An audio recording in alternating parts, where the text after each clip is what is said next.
رات کا سناٹا گہرا ہو چکا تھا جب کمرے کا دروازہ آہستگی سے کھلا۔ آلیان اندر داخل ہوا تو اس کی نظر سیدھی بیڈ پر بیٹھی زہرا پر گئی۔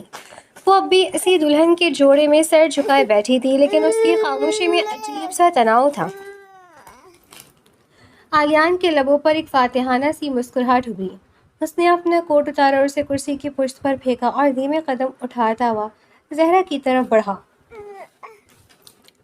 تو میری دلہن میرا انتظار کر رہی ہے، اس نے پراسرار لہجے میں کہتے ہوئے زہرا کے بالکل قریب بیٹھ کر اس کا ہاتھ تھامنا چاہا۔ ٹھہر جاؤ۔ زہرا نے فوراً اپنا ہاتھ پیچھے کھینچا اور نگاہیں اٹھا کر اسے سرد نظروں سے دیکھا۔ پہلے میرا حق مہر جو تم نے میرے نام پر طے کیا تھا۔ آلیان چند لمحے اسے دیکھتا رہا، پھر اس کے چہرے پر مسکراہٹ پھیل گئی۔ حق مہر؟ بالکل۔ آلیان اپنا وعدہ کبھی نہیں بھولتا۔ اس نے سائڈ ٹیبل کے دراز سے ایک بھاری سا سائڈ بیگ نکالا اور اسے بیڈ پر الٹ دیا۔ نوٹوں کی موٹی گڈیاں کڑکڑائے ہوئے بیڈ پر بکھر گئے۔ زہرا کی آنکھیں حیرت اور صدمے سے پھیل گئیں۔ اتنی بڑی رقم؟ تمہارے مانگنے سے پہلے تمہارا حق مہر دے چکا تھا میں۔ کیا واقعی میں اتنی رقم میں بچ گئی تھی؟ یا اس شخص نے مجھے خریدنے کے لیے اپنے حرام کے مال کا ایک بڑا حصہ رادھا بھائی کے قدموں میں ڈھیر کر دیا تھا؟ زہرا نے دل ہی دل میں تلخی سے سوچا۔ ٹھیک ہے تو ہے، حرام کی کمائی آخر یوں ہی حرام کے کاموں میں بہائی جاتی ہے۔ زہر نے اپنے آنسوؤں کو اندر اتار کر چہرے پر نفرت کی ایک سرد لہر سر پرت جمائی اور بیڈ پر بکھری تمام گڈیوں کو سمیٹ کر آلیان کے سامنے بیڈ پر پٹک دیا۔ یہ لو، اپنے پیسے واپس سنبھالو، اس نے مضبوط آواز میں کہا۔ تم نے جو قیمت رادھا بھائی کی میری خرید کے دی تھی وہ میں تمہیں واپس کر رہی ہوں۔ آج کے بعد تم سے آزاد ہوں۔ آج کے بعد میں تمہاری کوئی زرد خرید غلام نہیں۔ آلیان پہلے تو لمحے بھر کے لیے سکتے میں آیا، پھر کمرہ اس کے قہقہوں سے گونج اٹھا۔ وہ ہنستے بیڈ کی پشت سے ٹیک لگا کر بیٹھ گیا۔ واہ زہرا بی بی، واہ کیا زبردست ڈرامہ ہے، اس نے ہنسی روکتے ہوئے کہا۔ غلام نہیں ہو، ٹھیک ہے، چلو تمہاری بات مان لی، آج سے تم میری غلام نہیں لیکن بیوی تو ہو نا۔ اس نے جھک کر زہرا کے چہرے کے قریب آ کر اپنی آنکھوں میں چمک لیے کہا، اور نکاح کی کاغذات پر جو تم نے دستخط ثبت کیے وہ ان نوٹوں کی گڈیوں سے کہیں زیادہ مضبوط ہے۔ پیسے واپس کر کے تم خرید کی قید سے تو نکل سکتی ہو زہرا، لیکن میرے نکاح کی قید سے تم مرتے دم تک نہیں نکل سکتی۔ نکاح؟ زہرا نے طنزیہ قہقہ لگایا۔ کس نکاح کی بات کرنے والی ہے؟ وہ نکاح جو تم نے جبرن دھوکے سے کیا تھا۔ تم جیسے گھٹیا اور بے حس انسان کے ساتھ نکاح محض ایک سستے کاغذ کا ٹکڑا ہے، اس سے زیادہ کچھ نہیں۔ تم نے خود کو میرا شوہر نے ایک بزدل انسان ثابت کیا ہے۔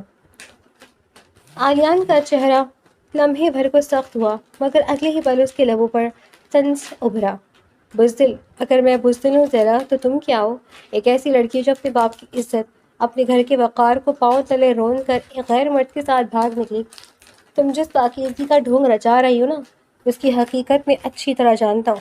ایک بھاگی ہوئی لڑکی جب اپنے گھر کی حدود توڑتی ہے تو پھر وہ کوٹھے پر بکے یا کسی کے بستر کی زینت بنے، اس کی کوئی وقت نہیں رہتی۔ میں نے تو پھر بھی تمہیں اپنے نام کا سہارا دیا ہے، ورنہ تم جیسی کردار کی لڑکیوں کا ٹھکانہ کہاں ہوتا ہے یہ بتانے کی ضرورت نہیں۔ زہرا کے وجود پہ جیسے آگ لگ گئی، اس نے اپنی مٹھیاں بھیج لی۔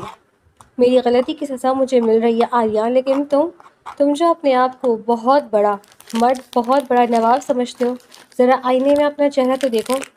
تم ایک ایسے انسان ہو جو ایک بے بس، مجبور اور حالات کی ستائی ہوئی عورت پر اپنا روب جھاڑ کر خود کو طاقتور محسوس کرتا ہے۔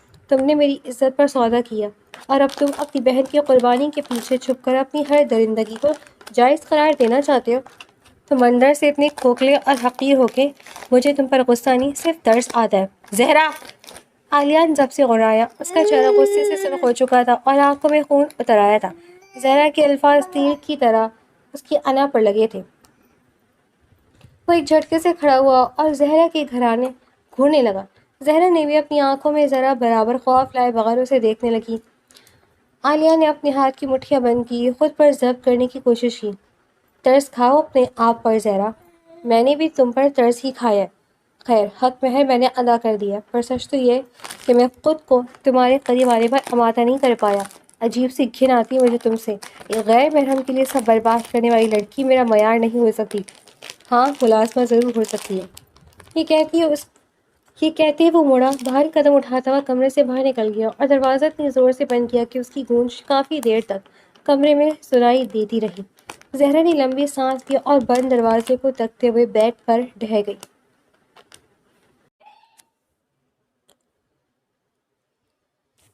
درختہ کو اس چھوٹے سے گھر میں آئے 15 دن بیت چکے تھے۔ ان 15 دنوں میں اس نے خود کو گھر کے کام کاج میں پوری طرح مصروف کر لیا تھا۔ برتن دھونے سے لے کر صفائی ستھرائی اور پھپھو کے ساتھ کچن سنبھالنے تک وہ ہر کام خاموشی سے نمٹا دیتی۔ پھپھو کا شفقت بھرا رویہ اور میٹھی باتیں اسے روز بروز اپنے شہر میں جکڑ رہی تھیں، اور درختہ اب ان کے ساتھ پہلے سے کہیں زیادہ بہتر اور محفوظ محسوس کرنے لگی تھی۔ اسے لگ رہا تھا کہ شاید زندگی کے اس کٹھن موڑ پر اللہ نے پھپھو کو اس کے لیے سایہ دار درخت بنا کر بھیج دیا ہے۔ دوپہر کا وقت تھا۔ درختہ صحن میں سکھائے ہوئے کپڑے طے کر کے میز پر رکھ رہی تھی اور پھپھو برآمدے میں بیٹھی سبزی کاٹ رہی تھی۔ دونوں کے درمیان ہلکی پھلکی باتیں ہو رہی تھیں کہ اچانک گھر کا مرکزی دروازہ جھٹکے سے کھلا۔ امی! بھاری اور اونچی آواز صحن میں گونجی۔ ایک اجنبی اور غیر مرد کو یوں بلا جھجک گھر میں داخل ہوتے دیکھ کر درختہ کے ہاتھ سے کپڑے چھوٹتے چھوٹتے بچے۔ اس نے ایک لمحے کی تاخیر کیے بغیر اپنے دوپٹے کو چہرے کے گرد لپیٹا، گھونگھٹ درست کیا اور سر جھکائے تیز قدم اٹھاتی فوراً اپنے کمرے کی طرف نکل گئی اور دروازہ بھیڑ دیا۔ احمد جو سفری تھکن سے چہرے پر بیزاری لیے اندر آیا تھا، درختہ کے اچانک اور تیزی سے بھاگنے کی ادا پر چونک کر وہیں رک گیا۔ اس نے دروازے کے بند پٹ کو دیکھا اور پھر سوالیہ نظروں سے اپنی ماں کی طرف گھوما۔ یہ کیا حرکت تھی امی؟ اور یوں مجھے دیکھ کر ایسے کیوں بھاگی جیسے کوئی بھوت دیکھ لیا ہو؟ اس کو کیا ہوا ہے؟ احمد نے الجھتے ہوئے پوچھا۔ پھپھو نے ہاتھ میں تھامی چھڑی سائڈ پر رکھی۔ وہ درختہ ہے امر، وہ بھاگی نہیں ہے، وہ پردہ کرتی ہے۔ غیر مردوں کے سامنے یوں بغیر پردے کے نہیں آتی۔ پردہ کرتی ہے؟ احمد نے برا سا منہ بنایا اور ناگواری سے اپنا بھلائی ہونٹ چبایا۔ حد ہے یار، اس دور میں بھی اتنی دقیانوسی سوچ۔ اپنے ہی گھر میں بندہ آ رہا ہے اور یہ یوں ڈرامے کر رہی ہے جیسے پتہ نہیں کون سا گناہ ہو گیا ہے۔ تو چپ کر احمد، پھپھو نے اسے گھور کر دبی آواز میں ڈانٹا۔ ابھی اس کے سامنے یہ اپنی روشن خیالی مت جھاڑنا۔ جیسی بھی ہے، شریف اور باحیا لڑکی ہے، وقت آنے پر سب سیدھا ہو جائے گا۔ احمد نے ایک بار پھر درختہ کے بند کمرے کی طرف اور دروازے کو ناگواری اور طنز بھری نظروں سے دیکھا، گھٹی ہوئی سانس خارج کی اور بڑبڑاتا ہوا برآمدے کی طرف بڑھ گیا۔ احمد کمرے میں داخل ہو کر جیسے ہی بیڈ پر ڈھہ سا گیا، اس کی ماں بھی اس کے پیچھے چھپے کمرے میں آئی اور دروازہ بند کرتی غصے سے اس پر برس پڑی۔ تم دماغ سے پیدل ہو گئے ہو کیا احمد؟ پھپھو نے دبے لفظوں میں مگر انتہائی سخت لہجے میں اسے گھورا۔ میں نے تم سے صاف کہا تھا کہ 1 مہینہ وہیں رکو، تم بغیر بتائے یوں اچانک منہ اٹھا کر واپس کیوں آ گئے؟ وہاں تم کما رہے تھے، یہاں آ کر بیٹھ گئے تو خرچہ کون سنبھالے گا؟ احمد نے ضد ہو کر سر تکیے پر پٹکا اور جھنجھلا کر بیٹھ گیا۔ بس امی، بہت ہو گئی اس مزدوری۔ اس نے چہرے پر حد درجہ بیزاری لاتے ہوئے ہاتھ ہوا میں لہرائے۔ بیوہ مزید ایک دن بھی گدھا مزدوری نہیں کر سکتا۔ 14 گھنٹے گرمی میں گھٹنا کتوں کی طرح کام کرنا، مجھ سے نہیں ہوتا یہ سب۔ میں کوئی مزدور نہیں ہوں جو اپنی پوری جوانی وہاں گلانے کے لیے رہوں۔ تو پھر یہاں آ کر کیا تیر مارو گے؟ ماں نے ہاتھ نچا کر طنز کیا۔ تیر کیوں نہیں ماروں گا؟ احمد نے فخر سے اپنا سینہ چوڑا کیا، پھر اس کا لہجہ دھیما اور متجسس ہو گیا۔ چھوڑیں ان باتوں کو، یہ بتائیں درختہ سے بات کیا آپ نے؟ جو پلان بنایا تھا آپ کا کیا بنا؟ ماں نے سن کر نفی میں سر ہلایا اور ماتھے پر بل ڈالے۔ کہا تو تھا تم سے کہ 1 مہینہ لگے گا، وہ ابھی اپنے باپ کے غم سے نکلی ہے، اوپر سے گھر شفٹ ہونے کا صدمہ۔ میں نے ابھی اس سے ایسی کوئی بات نہیں کی۔ کیا؟ احمد کی آنکھیں حیرت سے پھیل گئیں اور چہرے پر ناگواری چھا گئی۔ امی آپ ہوش میں تو ہیں، میں 1 مہینہ انتظار نہیں کر سکتا۔ اتنے دن میں یہاں بیکار بیٹھ کر کیا کروں گا؟ مجھے جلد از جلد اپنا کام شروع کرنا ہے۔ آپ اسی ہفتے اس سے بات کریں۔ احمد، دماغ ٹھکانے ہے تمہارا؟ پھپھو نے اسے گھورتے ہوئے تنبیہ کی۔ جلدی کا کام شیطان کا ہوتا ہے۔ اگر میں نے ابھی اس کے سامنے شادی اور گھر بیچنے کی بات چھیڑ دی تو وہ بدک جائے گی۔ وہ بلا کی بزدل اور شکی بھی ہے۔ اگر اسے ذرا سا بھی شک ہو گیا کہ ہم اس کے گھر پر نظر جمائے بیٹھے ہیں تو وہ سیدھی پولیس یا اپنے کسی ننیال رشتہ دار کے پاس چلی جائے گی۔ معاملے کی نظر سمجھو۔ مجھے کچھ نہیں سننا امی۔ احمد نے ضدی انداز میں گردن اکڑائی۔ اسی ہفتے بات کریں گی آپ۔ اس سے کہیں کہ احمد واپس آ گیا ہے، تنہا لڑکی کا اس گھر میں رہنا ٹھیک نہیں، معاشرہ باتیں بنائے گا، اس لیے نکاح کرو اور قصہ ختم کرو۔ جب نکاح ہو جائے گا تو گھر بیچنا کون سا مشکل کام ہے؟ بس بات ختم، اسی ہفتے کام ہونا چاہیے۔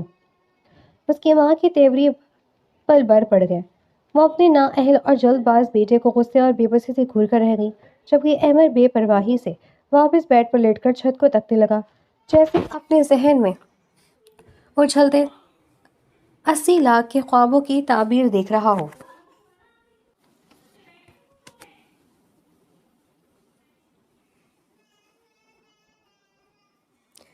صبح کا وقت تھا، ابھی سورج کی ہلکی سی کرنیں ہی صحن میں پھیلی تھی۔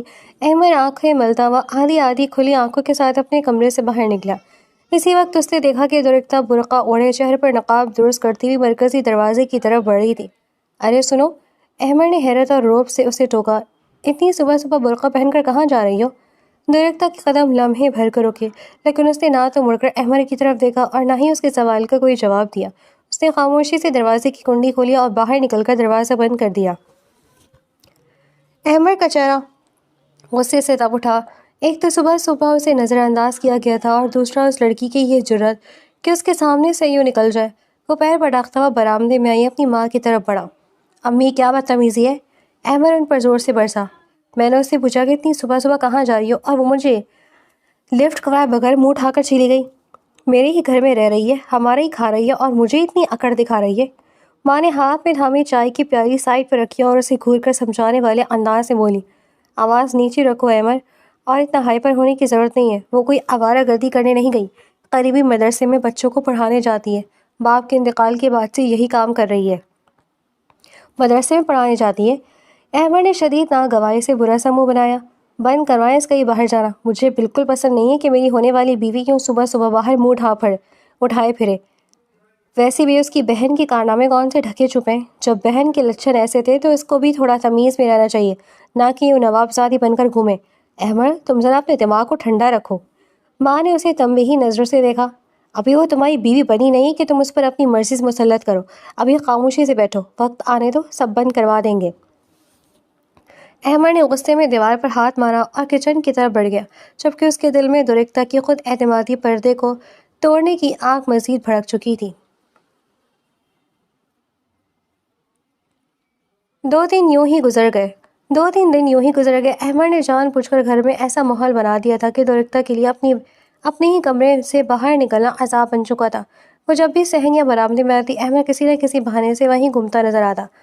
کبھی بلا وجہ چہل قدمی کرنے لگتا تو کبھی کھانس کر اپنی موجودگی کا احساس دلاتا۔ درختہ کو شدید حبس اور گرمی میں بھی مسلسل برقعے اور نقاب کی لپیٹ میں رہنا پڑتا، جس سے اسے شدید دشواری ہو رہی تھی۔ ایک دوپہر درختہ اپنے کمرے میں سکون سے بیڈ پر بیٹھی کتاب کا مطالعہ کر رہی تھی۔ کمرے کا دروازہ ادھ کھلا تھا۔ اچانک بغیر کسی آہٹ یا دستک کے احمد سیدھا کمرے کے اندر داخل ہو گیا۔ غیر مرد کو یوں اچانک اپنے پرسنل سپیس میں دیکھ کر درختہ تڑپ اٹھی۔ اس نے اس طرح سے میں فوراً چادر سے اپنا چہرہ ڈھانپنا چاہا، لیکن اس کا ضبط جواب دے گیا۔ آنکھوں میں غصے کے شعلے لپکنے لگے۔ آپ کی ہمت کیسی بغیر دستک دیے کمرے میں گھسنے کی؟ درختہ کی آواز غصے سے کانپ رہی تھی، لیکن لہجے میں بلاکا تمکنت اور رعب تھا۔ کیا آپ کو اتنی بھی تمیز نہیں ہے کہ کسی لڑکی کی کمرے میں آنے سے پہلے اجازت لی جاتی ہے؟ احمد جو اپنی دھوس جمانے آیا تھا، اس کے اس تند و تیز لہجے پر لمحے بھر کو چونکا، پھر اس کی انح کو شدید ٹھوکر لگی۔ چہرہ غصے سے سرخ ہو گیا۔ او میڈم، ذرا اپنی زبان کو لگام دو۔ احمد نے آگے بڑھ کر روب جھاڑنے والے انداز میں کہا، اتنا ہائی فائی بننے کی ضرورت نہیں ہے، ہم فرسٹ کزن ہیں، سمجھی تم؟ کوئی غیر نہیں ہے جو تم یوں پردے کے ڈرامے کر رہی ہو اور مجھے تمیز سکھا رہی ہو۔ کزنس میں کیسا پردہ؟ درختہ نے اپنی چادر کو مضبوطی سے تھاما۔ اس کا قدم 1 انچ بھی پیچھے نہیں ہٹا۔ اس نے اپنی سرد اور با اعتماد نظریں احمد کے چہرے پر جما دی۔ شریعت اور اسلام کزن کو نامحرمی مانتا ہے۔ درختہ نے ایک لفظ پر زور دیتے ہوئے کہا، قرآن نے جن رشتوں سے پردے کا حکم دیا ان میں پھپھو کا بیٹا بھی شامل ہے۔ رشتہ داری آپ کی اپنی جگہ ہوگی، لیکن اللہ کے احکامات سے بڑھ کر کچھ نہیں ہے۔ اور بات رہی تمیز کی، تو جو مرد ایک غیر محرم لڑکی کے کمرے میں بن بتائے گھس آئے، اسے کزن ہونے کا نہیں، اپنی تربیت اور غیرت کا جائزہ لینے کی ضرورت ہوتی ہے۔ احمد کا منہ کھلے کا کھلا رہ گیا۔ درختہ کے اس 2 ٹوک اور دندان شکن جواب نے جیسا اس کے منہ پر تماچا مار دیا تھا، اور وہ غصے سے پیلا پڑ کر اسے گھورنے کے سوا کچھ نہ کر سکا۔ احمد کا چہرہ غصے اور بے عزتی کی شدت سے سرخ ہو رہا تھا۔ درختہ کا دندان شکن جواب اس کے دل و دماغ پر ہتھوڑی کی طرح لگ رہا تھا۔ وہ پیر پٹاختا ہوا سیدھا برآمدے میں آئی، اپنی ماں کے پاس پہنچا اور ان کے سامنے پڑی پلاسٹک کی کرسی کو زوردار لات ماری۔ کرسی دھڑام سے دور جا گری، جس پر اس کی ماں بری طرح چونک گئی۔ یہ کیا بدتمیزی ہے احمد؟ انہوں نے گھبرا کر اور غصے سے احمد کو دیکھا۔ بس امی، بہت ہو گئی آپ کی تمیز اور صبر کی پٹیاں۔ احمد دبی آواز میں لیکن شدید غصے سے پھنکارا، میں اب مزید 1 دن بھی 1 گھنٹہ بھی انتظار نہیں کروں گا۔ جا کر بات کریں اپنی اس پوتی سوتی بھتیجی سے۔ ہوتی سوتی بھتیجی سے اتنی اکڑ، اتنا غرور اپنے باپ کے مرنے کے بعد ہمارے رحم و کرم پر پڑی ہے اور مجھے شریعت اور تربیت کے سبق بتا رہی ہے؟ کیا مطلب کیا ہوا ہے؟ ماں نے تیوری چڑھا کر پوچھا۔ مطلب یہ کہ وہ نواب زادی مجھے منہ پر سنا کر گئی ہیں کہ میں غیر محرم ہوں، مجھے تمیز نہیں ہے۔ احمد نے غصے میں اپنے بال نوچے اور ماں کے بالکل قریب جھکا۔ آپ کی وجہ سے اس کے اتنے پڑھنے کل آئے ہیں۔ اگر آپ نے کل اس سے نکاح کی بات نہیں کی نا امی، تو میں سچ کہہ رہا ہوں، میں ہمیشہ کے لیے گھر چھوڑ کر چلا جاؤں گا، پھر بیٹھی رہے گا اس کی آؤ بھگت میں اور بھول جائے گا وہ اسی لاکھ کا گھر۔ کاروباری اور اچھے دن کے خواب۔ ماں نے جیسے 80 لاکھ اور اس کے واپس جانے کی دھمکی سنی، ان کے چہرے کا رنگ اڑ گیا۔ وہ احمد کا ضدی اور خود غرض مزاج اچھی طرح جانتی تھیں۔ انہیں اندازہ ہو گیا کہ اب پانی سر سے گزر رہا ہے اور احمد کو مزید روکنا ممکن نہیں۔ ان کی تیوری پر سوچ کے بل پڑ گئے اور انہوں نے گہری سانس خارج کی اور بیٹے کو غصے اور بے بسی کی ملی جلی نظروں سے گھورا۔ ٹھیک ہے، لال پیلی مت ہو، ماں نے دبی آواز میں اسے خاموش کرایا۔ میں کل موقع دے کر ہر حال میں اس سے بات کروں گی۔ اب تم جا کر اپنا منہ دھو اور اپنا دماغ ٹھنڈا کرو، کہیں تمہارے ابلاوا غصہ بنا بنایا کھیلنا بگاڑ دے۔ احمد نے ماں کے اقرار پر سرد اور فاتحانہ مسکراہٹ اچالی، اپنے بکھرے بال درست کیے اور بغیر کچھ کہے کمرے کی طرف بڑھ گیا، جبکہ اس کی ماں ماتھے پر ہاتھ رکھے درختہ کے کمرے کے بند دروازے کو تکنے لگی۔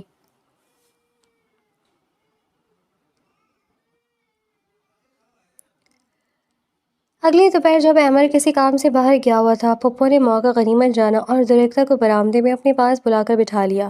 انہوں نے انتہائی شفقت سے درختہ کے سر پر ہاتھ پھیرا اور لچھے دار باتیں شروع کی۔ درختہ بیٹا، میں دیکھ رہی ہوں کہ اس چھوٹے سے گھر میں تمہارے لیے پردے میں رہنا کس قدر مشکل ہو رہا ہے۔ گرمی کا موسم ہے اور تم ہر وقت برقعے میں لپٹی رہتی ہو۔ احمد بھی اب یہی ہے اور تم بھی، یوں تو زندگی نہیں گزر سکتی نا۔ درختہ خاموشی سے ان کا چہرہ تکتی رہی، اس نے کوئی جواب نہیں دیا۔ پھپھو نے مسکرا کر اس کا ہاتھ اپنے ہاتھوں میں لیا اور بولی، اور ویسی بھی میں تمہیں اس ظالم دنیا میں یوں اکیلا اور بے سہارا بھی تو نہیں چھوڑ سکتی۔ میرے بھائی کی نشانی ہو تم، اس لیے میں نے تمام مسائل کا ایک بہترین حل سوچا ہے۔ کیوں نہ میں تمہارا نکاح احمد سے کر دوں؟ تم اس گھر کی بہو بن کر ہمیشہ کے لیے یہیں اپنے گھر میں رہو گی، پردے کا حرج بھی ختم ہو جائے گا اور تمہاری حفاظت کا مسئلہ بھی حل ہو جائے گا۔ درختہ نے جھٹکے سے اپنا ہاتھ ان کی گرفت سے چھڑایا۔ اس کے چہرے کی رنگت لمحوں بھر میں بدل گئی۔ اس نے اپنی نظریں پھپھو پر جمائیں اور بغیر کسی ہچکچاہٹ کے صاف اور دو ٹوک لہجے میں بولی، معاف کیجیے گا پھپھو، لیکن میں احمد بھائی سے نکاح نہیں کر سکتی۔ پھپھو کے چہرے پر پھیلی مسکراہٹ لمحے بھر میں غائب ہو گئی اور ان کا رنگ زرد پڑ گیا۔ انہیں درختہ کے اتنے سخت اور فوراً انکار کی امید بالکل نہیں تھی۔ یہ کیا کہہ رہی ہے تم؟ پھپھو کو اس کا یوں منہ پر انکار کرنا شدید برا لگا۔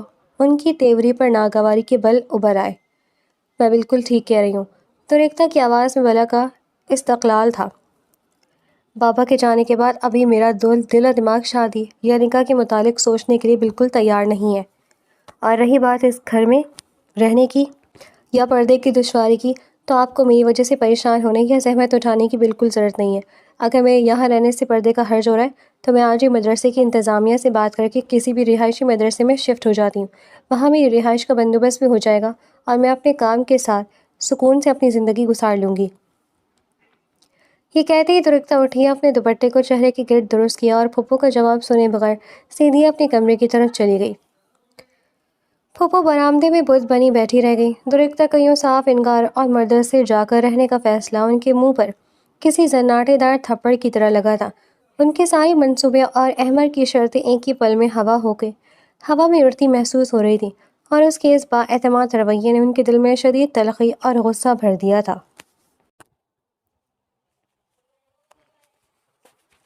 احمد چہرے پر فاتحانہ مسکراہٹ سجائے سیڑھیاں بجاتا ہوا گھر میں داخل ہوا۔ اس کے ذہن میں وہی 80 لاکھ کی رقم اور اپنا نیا کاروبار گھوم رہا تھا۔ صحن پار کر کے وہ سیدھا برآمدے میں اپنی ماں کے پاس پہنچا۔ امی، اس نے پرجوش انداز میں ماں کے کندھے پر ہاتھ رکھا۔ بتائیں پھر کیا بنا؟ بات کیا آپ نے درختہ سے؟ راضی ہو گئی نہ وہ؟ ماں کے مرجھائے اور تلخ چہرے کو دیکھ کر احمد کی مسکراہٹ لمحے بھر میں غائب ہو گئی۔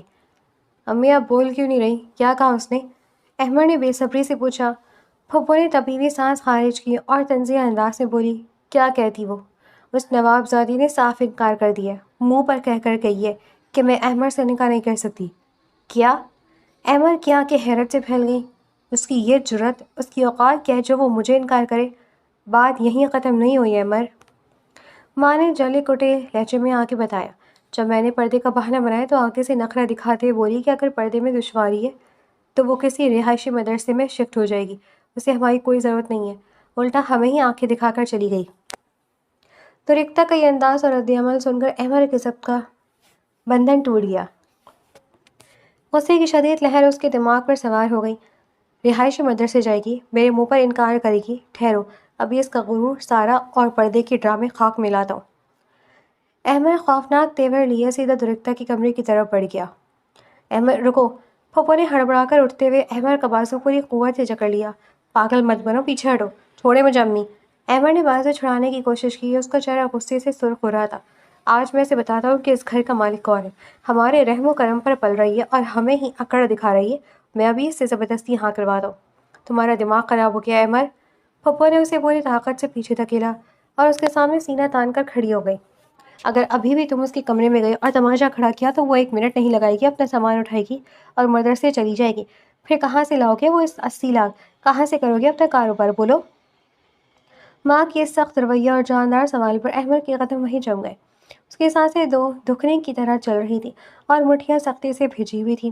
تھوڑا صبر سے کام لو، پھپھو نے دبی آواز میں غصے سے اس کی آنکھوں میں آنکھیں ڈال کر سمجھایا۔ معاملے کو زبردستی بگاڑو مت، ابھی وہ جذباتی ہو رہی، باپ کی موت کا اثر ہے۔ میں چند دن میں دوبارہ موقع دے کر اس سے بات کروں گی، اس پر دباؤ بڑھاؤں گی، تم بس اپنے اس غبار کو قابو میں رکھو۔ احمد نے گہری اور غسیلی سانس خارج کی۔ درختہ کے بند کمرے کو ایک خونخوار نظر سے دیکھا اور غصے میں پیر پڑکتا وہ اپنی کمرے کا دروازہ زور سے بند کر گیا۔ رات کا سناٹا گہرا ہو چکا تھا لیکن احمد کا دماغ غصے سے ابل رہا تھا۔ بیڈ پر لیٹے ہوئے بھی اسے چین نہیں آ رہا تھا۔ درختہ کا انکار اور اس کا غرور اس کی انا کو بار بار کچوکے لگا رہا تھا۔ جب اس سے ضبط نہ ہوا تو وہ ایک جھٹکے سے اٹھا اور خاموش قدم اٹھاتا ہوا درختہ کے کمرے کے باہر جا پہنچا۔ اس نے زور سے دروازے پر دستک دی۔ درختہ جو بیڈ پر بیٹھی تلاوت کر رہی تھی اچانک اس بے وقت دستک پر چونک گئی۔ اس سے پہلے کہ وہ کچھ سمجھ پاتی یا چادر درست کرتی، احمد نے کنڈی گھما کر دروازہ زور سے کھولا اور زبردستی کمرے میں داخل ہو کر اندر سے بٹ بند کر دیے۔ آپ کی ہمت کیسی ہوئی رات کے اس پہر میرے کمرے میں آنے کی؟ درختہ نے فوراً اپنی چادر چہرے پر لپیٹی اور غصے سے اٹھی۔ باہر نکلے یہاں سے، بند کرو اپنا ڈرامہ۔ احمد اس کی طرف ایک قدم بڑھاتے ہوئے دھاڑا۔ تم نے میری ماں کو انکار کیوں کیا؟ تمہاری جرأت کیسے ہوئی احمد کو مسترد کرنے کی؟ کیا کمی ہے مجھ میں؟ تمہارے باپ کے مرنے کے بعد تمہیں پناہ دیا ہم نے اور تم ہمیں ہی اپنی اوقات دکھا رہی ہو۔ پناہ دیے؟ میں اپنے باپ کے حق سے اپنے سگے رشتوں کے پاس آئی تھی۔ درختہ کی آواز غصے اور حقارت سے لرزی۔ اور رہی بات انکار کی تو سن لیں احمد بھائی، شادی 2 انسانوں کی مرضی سے ہوتی ہے اور میں آپ جیسے بدتمیز، بے حس اور خود غرض انسان کے ساتھ اپنی پوری زندگی کبھی بھی نہیں بانٹ سکتی۔ اب بھی وقت ہے شرافت سے باہر نکل جائے۔ بے حس اور خود غرض؟ احمد کا چہرہ جنونی حد تک مسخ ہو گیا۔ اس کی انا پوری طرح زخمی ہو چکی تھی۔ وہ خوفناک تیور لیے درختہ کی طرف تیزی سے بڑھا۔ پھپھو، پھپھو آئیں ذرا۔ درختہ نے اپنی پوری طاقت سے چیخ کر پھپھو کو پکارا۔ احمد نے اس کی چیخ سن کر شیطانی قہقہہ لگایا اور اس کے بالکل قریب آ کر بولا، چیخو، جتنا چیخنا ہے چیخو، باہر جا کر کسی کو کیا منہ دکھاؤ گی؟ تمہاری بہن ویسی ایک مرد کے ساتھ بھاگ چکی ہے، اب تم بھی رات کے اس پہر میرے ساتھ کمرے میں پکڑی جاؤ گی تو لوگ یہی کہیں گے کہ رگوں میں خون تو ایک ہی ہے نا، جیسی بہن تھی ویسی ہی تم۔ تھپڑ سے پہلے کہ احمد اپنا جملہ پورا کرتا، درختہ کا دایاں ہاتھ فضا میں گھوما اور ایک زناٹے دھار تھپڑ احمد کی گال پر جا پڑا۔ تھپڑ کی گونج سے کمرہ جیسے ساکت ہو گیا۔ احمد کی زبان وہیں جم گئی اور صدمے سے اپنا گال تھام کر رہ گیا۔ اسی وقت دروازہ جھٹکے سے کھلا اور پھپھو ہڑبڑا کر اندر داخل ہوئی۔ کمرے کا منظر اور احمد کی گال پر پڑنے والا نشان دیکھ کر ان کے ہوش اڑ گئے۔ احمد! پھپھو نے آگے بڑھ کر احمد کا بازو پوری قوت سے جکڑا اور اسے پیچھے دھکیلا۔ امی، اس لڑکی نے مجھ پر ہاتھ اٹھائے، میں اسے جان سے مار دوں گا۔ احمد غصے سے پاگل ہو کر درختہ کی طرف لپکنے لگا لیکن پھپھو نے زبردستی اسے کھینچ کر دور کیا۔ چپ چاپ باہر چلو۔ پھپھو نے احمد کو گھسیٹتے ہوئے دوسرے کمرے میں لا کر پٹخا اور دروازہ اندر سے بند کر کے اس پر بری طرح برس پڑی۔ تمہارا دماغ واقعی خراب ہو گیا احمد؟ پھپھو نے غصے سے لرزتے ہوئے اس کے سینے پر گھونسا مارا۔ میں نے تم سے کہا تھا نا کہ صبر کرو، رات کے وقت اس کے کمرے میں گھس کر تم نے سب بگاڑ دیا۔ اگر وہ صبح پولیس میں چلی گئی یا محلے میں شور مچا دیا تو تم کہیں کے نہیں رہے گے۔ 80 لاکھ کا گھر تو بھول ہی جاؤ، الٹا جیل کی ہوا کھانی پڑے گی۔ احمد اپنا تباہا گال تھامے غصے اور بے بسی سے اپنی ماں کو گھورتا رہا جبکہ درختہ اپنے کمرے کی کنڈی چڑھا کر اندر خوف اور صدمے سے کانپتی ہوئی بیڈ پر بیٹھ کر اپنے رب سے فریاد کرنے لگی۔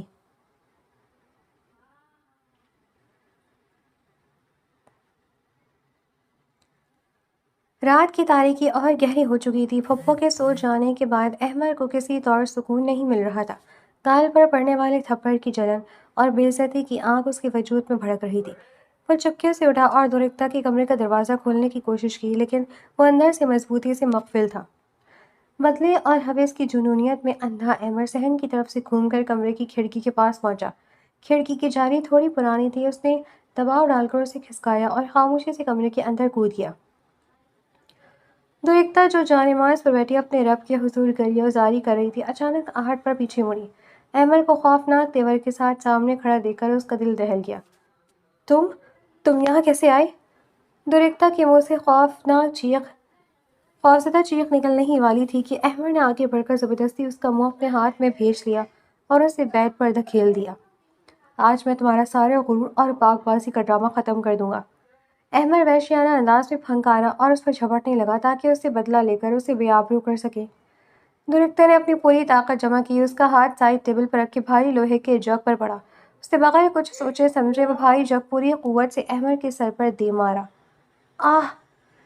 احمد تڑپ کر پیچھے ہٹا، لیکن درختہ نے اسے سنبھلنے کا موقع نہ دیا۔ اس نے در پہ در تین چار بار وہی لوہے کا جگ احمد کے سر اور ماتھے پر پوری طاقت سے صرف مارا۔ خون! احمد کے سر سے خون کا فوارہ چھوٹ پڑا۔ درد اور خوف کی شدت سے وہ بری طرح چیخنے اور بلبلانے لگا۔ وہ سر تھام کے فرش پر گر گیا۔ درختہ نے فوراً آگے بڑھ کر کمرے کی کنڈی کھولی۔ احمد کے چیخنے کی آواز سن کر پھپھو ہڑبڑا کر بھاگتی ہوئی اندر آئی۔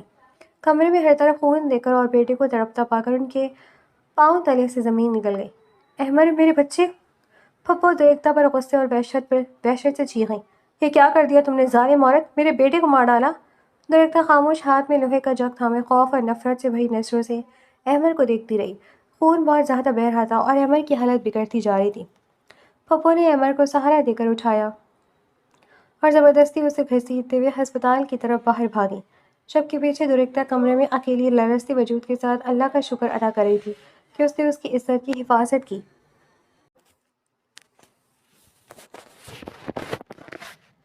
پھپھو کے ہسپتال نکلتے ہی گھر میں ہو کا عالم چھا گیا۔ درختہ کے ہاتھ سے لوہے کا جگ چھوٹ کر فرش پر گر پڑا۔ اس کا پورا وجود شدید خوف سے لرزنے لگا۔ وہ لوگ واپس آ کر مجھے نہیں چھوڑیں گے۔ احمد پاگل ہو چکا ہے اور پھپھو اب مجھے نہیں بخشیں گی۔ یہ سوچتے ہی درختہ کے دل میں خوف کی لہر دوڑ گئی۔ اس نے بغیر ایک لمحہ ضائع کیے کمرے کا مرکزی دروازہ اندر سے مضبوطی سے مقفل کیا اور لکڑی کی بھاری اسٹاپ کنڈی چڑھا دی۔ پھر فوراً کھڑکی کی طرف بڑھی جہاں سے احمد اندر کودا تھا۔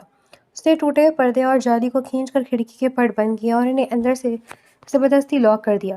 اس کے بعد اس نے کمرے کی لکڑی کا ایک بھاری الماری نما سائڈ ٹیبل میں گھسیٹ کر دروازے کے آگے لگا دیا تاکہ کوئی زبردستی بھی اندر نہ آ سکے۔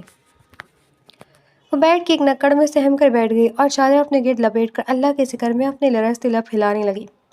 تقریباً 1 گھنٹے بعد صحن میں قدموں کی جا پر گاڑی کے دروازے کے بند ہونے کی آواز آئی۔ پھپھو اور احمد ہسپتال سے واپس آ چکے تھے۔ احمد کے سر پر سفید رنگ کی بھاری پٹی بندھی ہوئی تھی اور اس کے چہرے پر درد سے زیادہ زندگی اور بدلے کا وحشیانہ غبار تھا۔ کمرے میں داخل ہوتی پھپھو سیدھی درختہ کے کمرے کے دروازے پر جھپٹی۔ ٹک ٹک ٹک! دروازہ کھول درختہ! پھپھو نے غصے اور وحشت سے پاگل ہو کر دروازے پر مکوں کی بارش کر دی۔ کھول یہ دروازہ! تو نے میرے بیٹے کا سر پھاڑ دیا! تیری اتنی جرأت! آج میں تجھے نہیں چھوڑوں گی! احمد بھی سر پر ہاتھ رکھے دروازے کے پاس آ کر وحشیانہ انداز میں چیخنے لگا۔ دروازہ کھول ڈرامے باز عورت! تو سمجھتی ہے اندر چھپ کر بچ جائے گی؟ آج میں تجھے جلا دوں گا! باہر نکل! دروازے پر پڑنے والی زوردار ضربوں اور ان کی خوفناک چیخوں سے درختہ بیڈ پر مزید سکڑ گئی۔ اس نے اپنے دونوں ہاتھوں سے کان بند کر لیا اور آنکھیں میچ لیں۔ اس کی آنکھوں سے لڑیوں کی سیرت آنسو بہہ رہے تھے، لیکن اس کا ایمان اور اپنے رب پر توکل قائم تھا۔ وہ دل ہی دل میں اپنے رب سے مدد کی فریاد کر رہی تھی۔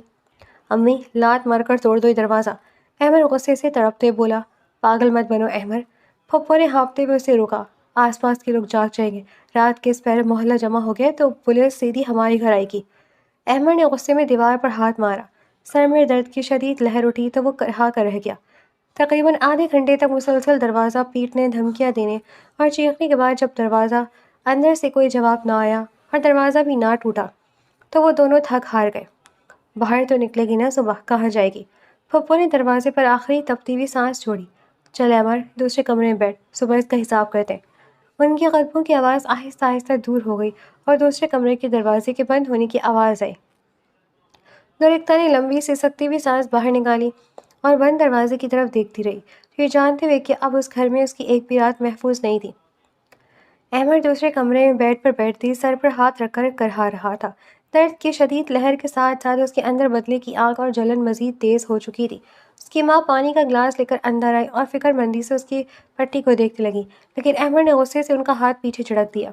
چھوڑیں امی، مجھے اس پٹی کی نہیں، اپنے گال پر پڑنے والے تھپڑ اور اس سر کے زخم کا حساب چاہیے۔ احمد کی آنکھوں میں وحشت اتر آئی تھی۔ کل صبح، بس کل صبح ہی میں اس درختہ سے زبردستی نکاح کروں گا۔ اب میں سے کوئی اجازت یا منت ترلہ نہیں کرنے والا۔ پھپھو نے گھبرا کر دروازے کی طرف دیکھا، پھر دبی آواز میں بولی، احمد وہ آپ سیدھی انگلی سے گھی نہیں، احمد وہ آپ سیدھی انگلی سے گھی نکلنے والی لڑکی نہیں ہے۔ تو نے دیکھ لیا نا کہ اس نے تیرا کیا حال کیا۔ اگر کل صبح ہم نے زبردستی کی اور اس نے محلے میں شور مچا دیا تو؟ کوئی شور نہیں مچے گا امی۔ احمد نے جلے کٹے لہجے میں مکرانہ مسکراہٹ کے ساتھ اپنا منصوبہ بیان کرنا شروع کیا۔ آپ صبح ہوتی ہے اپنے جاننے والے اسی مولوی صاحب کو فون کر کے بلائیں گی جو خاموشی سے نکاح پڑھا دیتے، اور مولے سے 2 ایسے بندے لا لیں جو ہماری بات نہ ڈال سکے۔ ہم کہیں گے کہ درختہ کی بہن بھاگ گئی تھی، اس لیے اس کی عزت بچانے اور بدنامی سے روکنے کے لیے ہم فوری نکاح کر رہے ہیں۔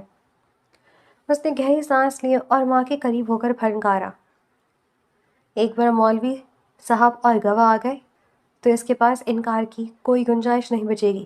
اگر ڈرامہ کرے گی وہ تو ہم سب کے سامنے یہی کہیں گے کہ رات کو یہ مجھے اپنے کمرے میں بلا کر تمیز بھول چکی تھی جس پر ہمارا جھگڑا ہوا۔ ہم اس کے کردار پر ایسا کیچڑ اچھالیں گے کہ وہ خوف اور شرم کے مارے خود ہی قبول کہنے پر مجبور ہو جائے گی، اور جیسے ہی نکاح کے کاغذات پر دستخط ہوں گے وہ گھر اور 80 لاکھ بھی ہمارے، اور اس کا غرور بھی ہمیشہ کے لیے ختم۔ پھپھو نے چند لمحے خاموشی سے احمد کا چہرہ دیکھا۔ بیٹے کے اس خوفناک اور چلاک منصوبے کو سن کر ان کے چہرے کی ناگواری آہستہ آہستہ شاطرانہ مسکراہٹ میں بدل گئی۔ درختہ کے کل والے انکار اور تھپڑ نے ان کی انا کو بھی زخمی کر دیا تھا اور 80 لاکھ کا لالچ ان کے اندر حاوی ہو چکا تھا۔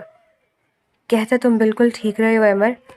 پھپھو نے گہری سانس خارج کرتے ہوئے اپنا سر اسبات میں ہلایا۔ اس لڑکی کا غرور اب حد سے بڑھ چکا ہے۔ اگر اب ہم نے زبردستی نکاح نہ کروایا تو وہ ہمارے ہاتھ سے نکل جائے گی اور گھر بھی ہاتھ سے جائے گا۔ ٹھیک ہے، کل صبح ہی مولوی کو بلاؤں گی، اب تم آرام کرو، کل کا سورج اس درختہ کے لیے فیصلہ کن ہوگا۔ احمد نے اپنے تپتے ہوئے گال پر ہاتھ رکھا اور خبیث مسکراہٹ کے ساتھ چھت کو تکنے لگا، جبکہ اگلے کمرے میں اکیلی بیٹھی درختہ اپنے رب سے پناہ مانگ رہی تھی۔ فجر کی دلنشین اذان کی آواز میں گونج رہی تھی۔ جب درختہ نے اپنے رب کے حضور سلام پھیرا، رات بھر جاگنے کے بعد اس کا جسم تھکن سے نڈال تھا، لیکن اس کا ذہن بالکل روشن تھا۔ اس کے پاس سوچنے کا اب مزید وقت نہیں تھا۔ اسے معلوم تھا کہ سورج نکلتے ہی احمد اور پھپھو کے ساتھ کیا کرنے والے ہیں۔ اس نے اپنے چھوٹے سے ہینڈ بیگ میں اپنے اور اپنے والد کی کچھ ضروری کاغذات، شناختی کارڈ اور اپنے بچے کو جیب پیسے رکھے اور بیگ کی زپ بند کر دی۔ کمرے میں رکھے بھاری الماری نما سائڈ ٹیبل کو اس نے انتہائی احتیاط اور بغیر کسی آہٹ کے ایک طرف کھسکایا، پھر دروازے کی کنڈی بالکل آہستہ سے کھولی۔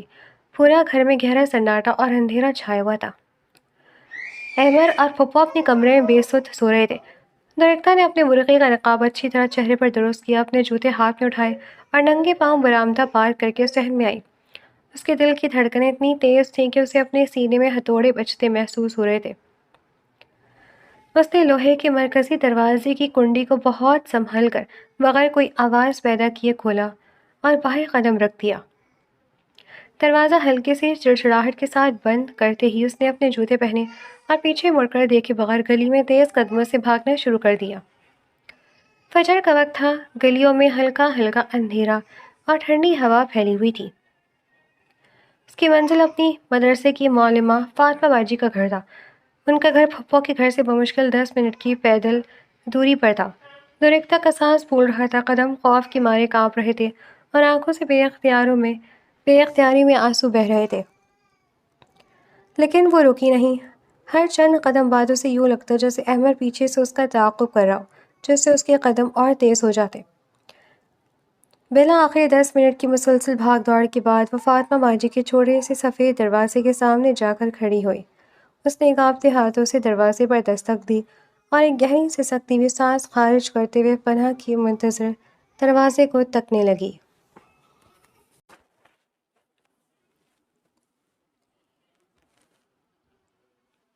دروازے پر دستک سن کر فاطمہ باجی نے حیرت سے کنڈی کھولی۔ فجر کا وقت تھا اور سامنے درختہ برقعے میں لپٹی بدحواس اور کانپتی ہوئی کھڑی تھی۔ درختہ بیٹا اس وقت؟ فاطمہ باجی نے پریشانی سے اسے دیکھا اور فوراً اس کا ہاتھ تھام کر اندر بلایا۔ درختہ گھر کے اندر داخل ہوتے ہی فاطمہ باجی کی گلی لگ کر بری طرح سے پھوٹ پھوٹ کر رو پڑی۔ اس کا پورا وجود لرز رہا تھا اور سانسیں بے ترتیب تھیں۔ یا اللہ، کیا ہوا بیٹا؟ تم اس طرح کیوں رو رہی ہو؟ فاطمہ باجی نے اسے سہارا دے کر صحن میں رکھی کرسی پر بٹھایا، اس کے چہرے سے نقاب ہٹایا اور پانی کا گلاس اس کے کانپتے ہاتھوں میں تھاما۔ درختہ سسکیاں لیتے ہوئے، رات کا سارا خوفناک منظر، احمر کی ناپاک کوشش، سر پر لوہے کا جگ مارنا، پھپھو اور احمر کا زبردستی نکاح کا منصوبہ اور اپنا سامان پیک کر کے وہاں سے بھاگنا، ایک ایک کر کے سب کچھ فاطمہ باجی کے سامنے رکھ دیا۔ درختہ کی بات سن کر فاطمہ باجی کے چہرے کا رنگ اڑ گیا، ان کی آنکھوں میں شدید صدمہ اور تشویش ابھر آئی۔ ظالم انسان، اتنی گھٹیا حرکت! فاطمہ باجی نے غصے اور دکھ سے گہری سانس لی، پھر درختہ کے سر پر ہاتھ رکھ کر اسے اپنے ساتھ لگایا۔ ہوش سنبھالو درختہ، ہمت کرو بیٹا، تم نے بالکل صحیح کیا جو وہاں سے نکل آئی، لیکن فاطمہ باجی نے فکر مندی سے گلی کی طرف دیکھا۔ تمہارا یہاں رہنا بھی بالکل محفوظ نہیں ہے۔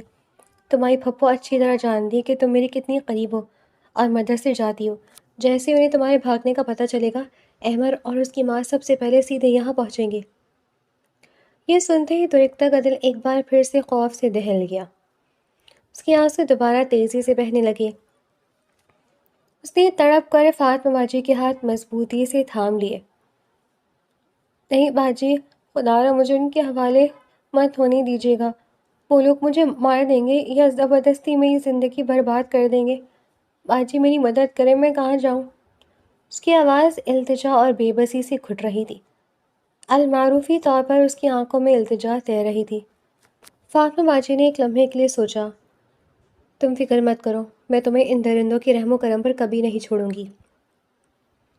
فاطمہ باجی تیزی سے اٹھی، اندر والے کمرے میں گئیں اور فوراً اپنا برقع اوڑھ کر چہرے پر نقاب کس لیا۔ باہر آ کر انہوں نے بیگ اٹھایا اور درختہ کا ہاتھ پکڑ کر اسے کھینچتے ہوئے دروازے کی طرف بڑھی۔ چلو میرے ساتھ، جلدی کرو، فاطمہ باجی نے جلد بازی میں کہا۔ باجی ہم کہاں جا رہے ہیں؟ درختہ نے روتے ہوئے حیرت سے پوچھا۔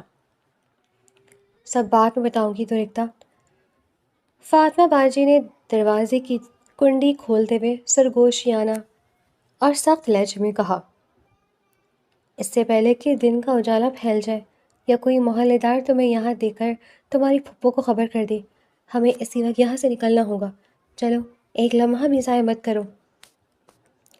درختہ نے فوراً اپنا نقاب درست کیا اور فاطمہ باجی کے ساتھ خاموشی سے تیز قدم اٹھاتی ہوئی گلی کی تاریکی میں غائب ہو گئی تھی۔